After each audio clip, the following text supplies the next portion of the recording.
En la entrega número 198 del 3 en 1 te vamos a contar cómo la fracturada oposición venezolana va a intentar recuperar la confianza necesaria para motivar a la gente a votar. Luego te traemos información sobre la inteligencia artificial y por qué el ChatGPT, como es conocido, considera que es poco probable que los migrantes venezolanos regresen al país. Y finalmente vamos a revelarte cuáles son los desafíos ambientales para Venezuela en el año 2023, entre los cuales destacan controlar la minería en la Amazonia y mitigar los riesgos de deslaves. Pónganse cómodos, esto está por comenzar. Bienvenidos a 3 en 1, tu suplemento informativo semanal con todo lo que necesitas saber de los portales Runrunes, Tal Cual y El Pitazo. A partir de este momento queremos invitarte a que disfrutes en los próximos minutos de los reportajes más destacados en estos tres medios digitales. Siéntate, relájate y tómate el 3 en 1 de esta semana.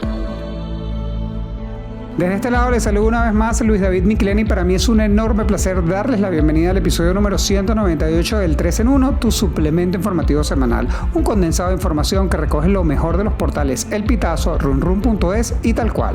Ya estamos en la semana número 149 desde que fue decretado el estado de alarma por la llegada del coronavirus a Venezuela. Invitamos a toda nuestra audiencia a que mantengan las medidas de bioseguridad que puedan garantizar su seguridad y la de sus familias. Comenzamos con el portal Tal Cual y aquí tenemos un reportaje titulado Una oposición fracturada enfrenta el reto de recuperar la confianza y motivar al voto.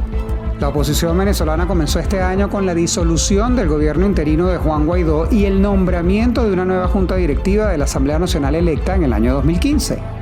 Para los analistas políticos, la eliminación del interinato de Guaidó es el reconocimiento del fracaso de la estrategia apadrinada por el Partido Voluntad Popular para salir del gobierno de Nicolás Maduro mediante presión popular, militar e internacional. Julio Borges, quien forma parte del partido Primero Justicia y está en el exilio, dijo que la corrupción fue una de las principales razones por la que optó por renunciar al gobierno interino.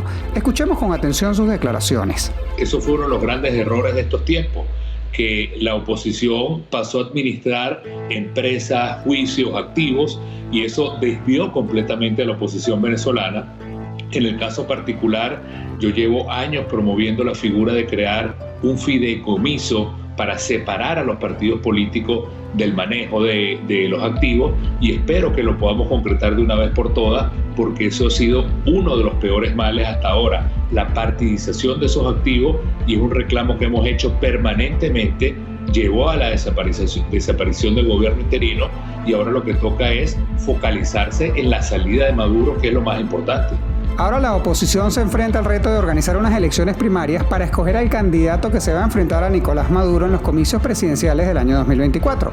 Vamos a conversar con la periodista Sofía Neder para que nos responda un par de dudas. Sofía, como siempre, un gusto darte la bienvenida al 3 en 1, espero estés muy bien. Dos preguntas. La primera, de acuerdo a los expertos, ¿la oposición supo interpretar la victoria de 2015 en la Asamblea Nacional? Hola Luis, gracias por el contacto, saludos a toda la audiencia. En nuestro trabajo de Tal Cual, el director de Delfos, Feliceige Rodríguez, indicó que la oposición no supo interpretar la victoria de 2015 que le permitió conquistar la mayoría de la Asamblea Nacional. Asegura que hasta ese año esa estrategia unitaria funcionó, agarrada como fuera, pero funcionó, y que ante la opinión pública se transmitía la imagen de unidad y todos coincidían en el discurso, aunque hubiesen naturales diferencias dentro de la oposición. Destaca que luego el escenario cambió y hubo una mala interpretación de la oposición en relación con que la porción de votos obtenidas era capitalizable por una sola fracción política, por una sola persona. En ese sentido, puntualiza que hay que enfocarse sobre el daño que se produjo a la posibilidad de consolidar una estructura que gane legitimidad ante la gente. Esa instancia, señala Seija Rodríguez, esa instancia natural debería ser la plataforma unitaria democrática en sustitución de la mesa de la unidad democrática. Sin embargo, este objetivo se ha hecho cuesta arriba. La MUC tuvo una legitimidad ante la gente y eso hizo que todo el que estuviera por fuera quedara disminuido, subraya el director de Delfos. Sin embargo, esto se desdibuja poco a poco y la oposición queda sin un referente. ¿Y es capaz la plataforma unitaria de aglutinar todo el descontento que hay alrededor del gobierno de Maduro y convertir ese descontento en votos? Al ser consultado por Tal Cual, el politólogo Ángel Álvarez sostuvo que no ve posible recobrar la confianza en el voto ni en la oposición. A juicio del también investigador, ocurre una situación muy parecida a lo que sucedió en 2004, tras el referendo en el que la oposición acusó de fraude al gobierno y se lanzó de nuevo por las protestas de calle y luego no participó en las elecciones parlamentarias de 2005. Les tomó más de 10 años recuperar la credibilidad como liderazgo y la confianza en el voto, enfatiza. Para el también investigador, la situación actual es peor. Probablemente, señala, la recomposición de la oposición y su capacidad de promover elecciones tome otra década o más. Ojalá me equivoque, pero en las actuales circunstancias no veo posible que en el corto plazo, 2024, la oposición electoral se convierta en una amenaza política para la continuidad de Nicolás Maduro. Cuídate mucho, Sofía. Muchas gracias. Es difícil predecir que los migrantes venezolanos regresen. Este es el título del trabajo que comparten con nosotros los amigos del Pitazo y que traemos para ustedes esta semana. Y es que el Pitazo entrevistó al bot ChatGPT o GPT, un modelo de inteligencia artificial capaz de responder las preguntas de las personas. El bot dijo que con reformas económicas, institucionales y mayor cooperación internacional, Venezuela podría salir en un futuro de la crisis humanitaria compleja en la que está sumergida. De igual forma nos indicó que la migración venezolana es considerada una de las más grandes de la historia reciente. Sobre el tema vamos a conversar con la periodista Jocelyn González para que nos aclare un par de dudas. Hola Jocelyn, espero estés muy bien, un gusto recibirte en el 3 en 1. ¿Qué dijo el ChatGPT sobre la gestión de Nicolás Maduro? Hola Luis, un gusto saludarte a ti y a la audiencia del podcast 3 en 1. Con respecto a tu primera pregunta sobre la gestión de Nicolás Maduro que le hice al chatbot GPT, primero hay que entender que esto es una inteligencia artificial, es un robot, por así decirlo. Yo le pregunté que cómo calificaría la gestión del gobierno y obviamente me contestó que por una parte él no puede responder cuál es la capacidad de gestión de un gobernante porque no tiene eso entre sus funciones, porque no es ser humano.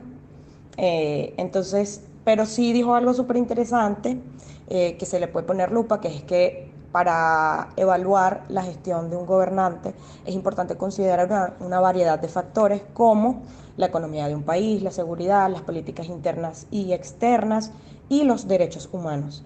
En cualquier caso, él dice que es necesario también tener en cuenta que la situación en Venezuela pues también es compleja y que ha estado en crisis desde hace varios años. También es importante que la economía está debilitada y que hay una crisis humanitaria y, por supuesto, tensión política que, bueno, nosotros la hemos vivido.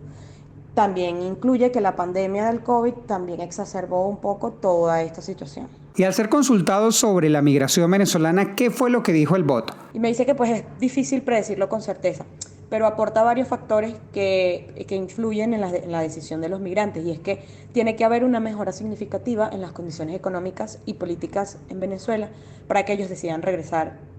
Pero muchos no lo harán, porque muchos establecieron sus raíces y construyeron sus vidas en los países de destino. Entonces, la mayoría probablemente prefiera permanecer allí, es lo que me indica, lo que me respondió el chatbot. También dice algo que yo siento que es importante resaltar, y es que el proceso de los migrantes, el proceso de retorno va a ser complejo y esto requiere un apoyo adecuado, una asistencia, servicios de reintegración para garantizar que ellos tengan las herramientas y los recursos necesarios para que su regreso sea exitoso. Muchísimas gracias, Jocelyn.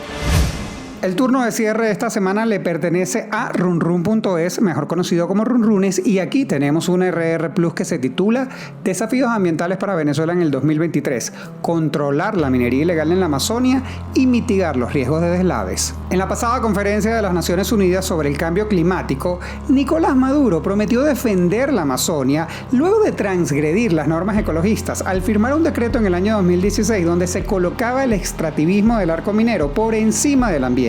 Presten atención. Si alguna responsabilidad tenemos los suramericanos de detener la destrucción del Amazonas e iniciar un proceso de recuperación coordinada, eficiente, consciente, activa del Amazonas. Para hablar de estos desafíos en materia ambiental, runrun.es, con el apoyo y la colaboración de la plataforma Mongabay Latam, habló con expertos quienes coinciden que estos serán difíciles de cumplir en vista de la carencia de cifras y datos oficiales en Venezuela. Vamos a conversar con la periodista Lorena Meléndez, quien nos va a dar un poco más de información sobre este tema. Lorena, un gusto saludarte y darte la bienvenida al 3 en 1 en su edición número 198. ¿Por qué Nicolás Maduro vuelve a una cumbre climática tras 8 años de ausencia?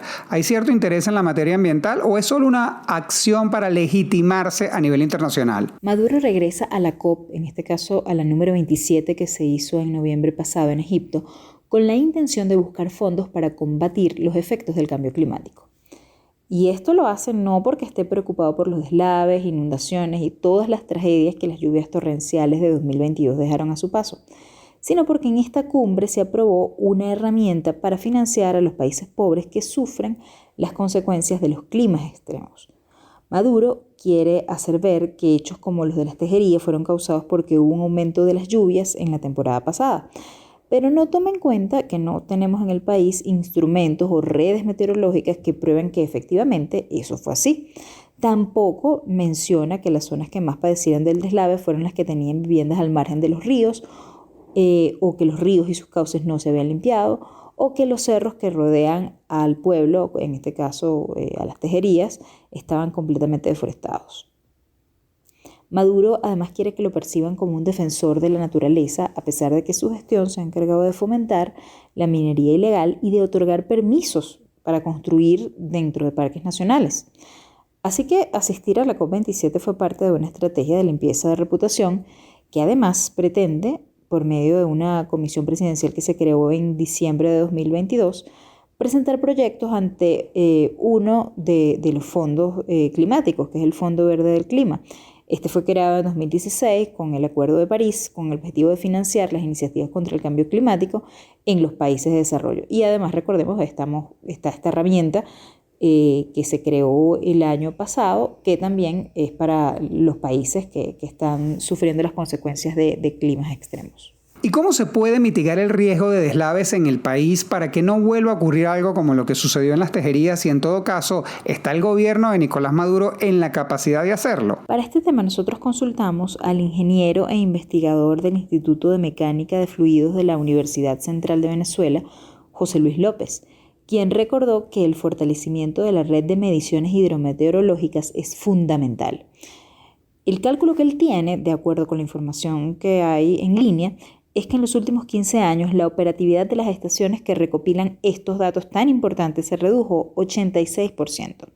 Por eso considera crucial que se recuperen, sobre todo esas que están en las áreas prioritarias, en las más afectadas por las lluvias. Y también se tiene que informar, por supuesto, cuántas estaciones activas hay y cuáles no están activas, y además de decir cuáles son las características. Se supone que los fondos verdes vinculados al cambio climático podrían ayudar a Maduro a reconstruir esta red, pero nosotros no tenemos ninguna garantía de que a pesar de las postulaciones que él haga, pues le vayan a entregar estos fondos, ni tampoco en caso de que se los entreguen, estamos seguros de que se puedan encauzar este dinero a su verdadero destino. Muchísimas gracias, Lorena. Estimada audiencia, nosotros con esto hemos llegado al final de nuestra emisión número 198 por esta semana. Como siempre, les invito a que nos ayuden a llegar a mucha más gente y lo que deben hacer es muy sencillo, compartir el enlace en las diferentes plataformas en donde nos pueden ubicar. Recuerden que estamos en Spotify, Google Podcasts, Apple Podcasts, Spreaker y también estamos en la plataforma de videos YouTube. Los invitamos a que nos escuchen todos los viernes, a que mantengan de igual forma las medidas de bioseguridad que puedan garantizar su seguridad y recuerden que en la producción de este espacio estuvieron Jean Ali Fermín y Francisco Zambrano y en la edición Abraham Moncada. Este servidor, Luis Miquilena, se despide, no sin antes invitarlos a que nos escuchen nuevamente el próximo viernes cuando vendremos con una nueva edición del 3 en 1, tu suplemento informativo semanal. Hasta luego.